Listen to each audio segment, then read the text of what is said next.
Imagine never having to use propane, liquid or solid fuels ever again while out camping, hiking or exploring, using just the sun's energy to cook your meals. At 15 inches in diameter, the Otropis Solar Cooker is large enough to cook a good-sized meal. On the outer surface of the acrylic cover, you will see an array of Fre'Nel lenses embedded into the dome's surface. There are 17 pie-shaped sections, with each one having 3 Fre'Nel lenses to concentrate the sun's rays onto any food being cooked. The solar dome rotates using solar power, as does the lower midsection of the base in opposing directions, so that your meal is cooked evenly. Remember, a Fre'Nel lens is considered at all times to be a live flame, and is very dangerous if left out in the open.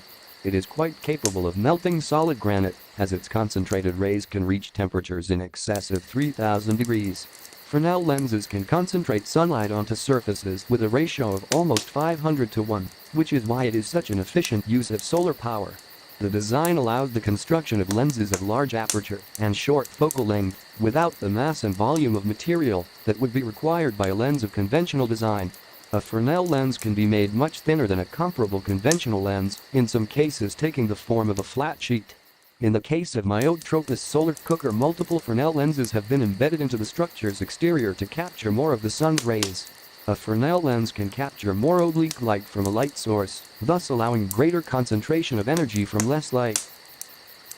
Please remember to visit my campaign on Indiegogo using tag Solar Cooker and help support this project in any way you can.